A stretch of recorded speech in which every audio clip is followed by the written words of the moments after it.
coisas que o ouvido não ouviu, as coisas que pela estrutura, pelos recursos da psique humana é impossível de se tocar, são essas que Deus preparou àqueles que o amam.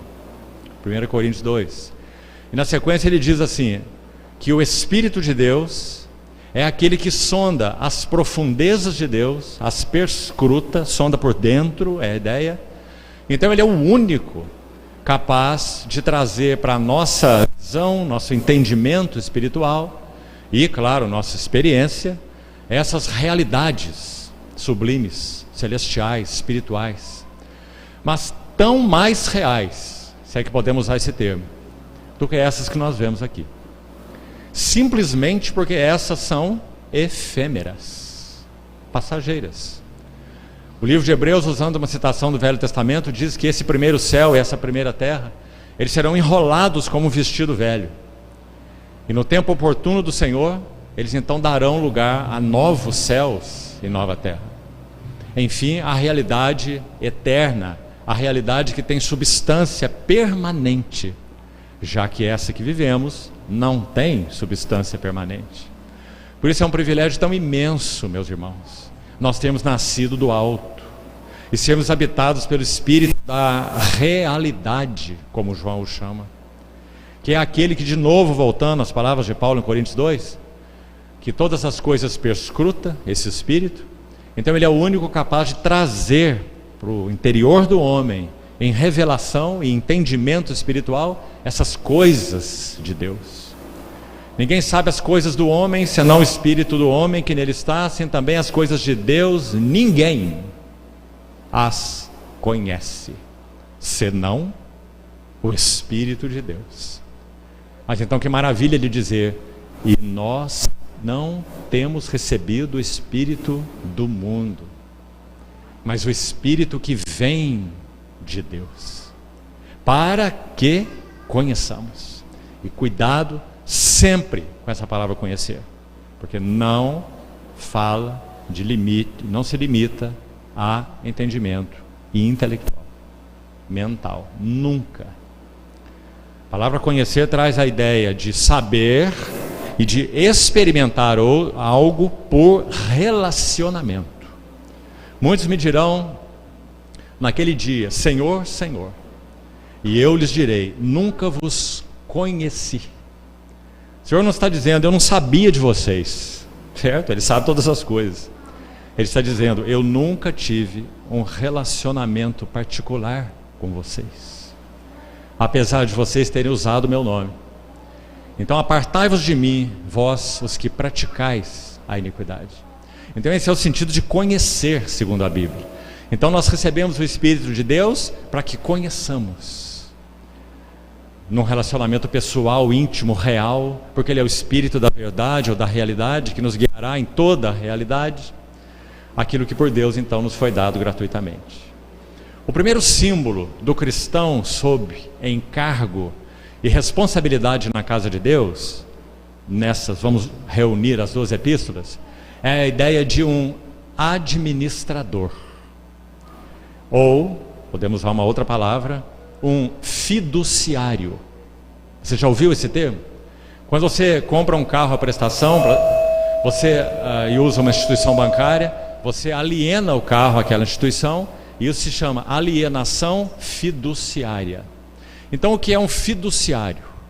Fiduciário é alguém para quem foi confiado um legado ou uma herança sob testamento. Essa é a definição de um fiduciário. Então, em primeiro lugar, algo é encarregado a ele. E não apenas algo é encarregado, um legado ou uma herança é encarregada a ele. E por essa herança ou por esse legado, ele tem responsabilidade. Ou seja, o encargo fiduciário gerou nele uma responsabilidade. Então nós vamos ver 4 símbolos que creio são os principais, para nos ajudar a entender em que sentido nós, não apenas Paulo, não apenas Timóteo, não apenas os primeiros apóstolos e profetas, claro que não, do contrário nem mesmo nós estaríamos aqui, mas durante toda essa história da igreja, pela bondade e fidelidade do Senhor ao seu próprio nome, porque foi Ele quem disse: eu sim edificarei a minha igreja, e as portas do Hades não hão de prevalecer contra ela. Então Ele tem levantado por sua graça, e continuará fazendo, muitos fiduciários, muitos administradores, que não estão brincando de evangelho, que não estão distraídos daquele que é o evangelho, mas então, entendendo e recebendo o significado da carga desse depósito, então eles são fiéis administradores. A própria palavra fiducis, fiduciário, implica em alguém que é confiável. Isso é muito importante. Então vamos lá para esse primeiro símbolo, um fiduciário, guarde isso, ou um administrador fiel. Vamos olhar alguns textos então, vamos lê-los primeiro e vamos comentando algo. 1 Timóteo, primeiro texto, capítulo 1, verso 11. Preste atenção em cada um dos versos que vamos ler, para que você depois leve isso de novo diante do Senhor em meditação, oração, sobre esse assunto que realmente toca a fundo cada um de nós,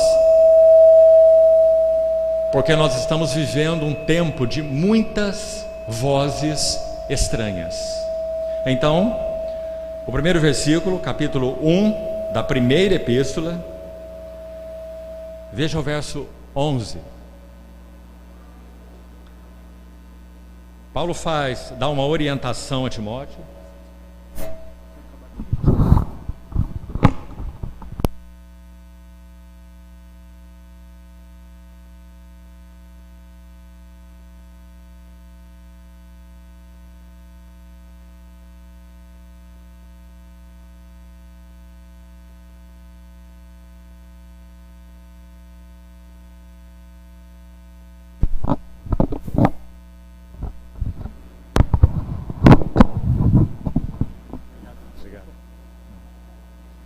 Então, versículo 11 da primeira epístola, capítulo 1, versículo 11.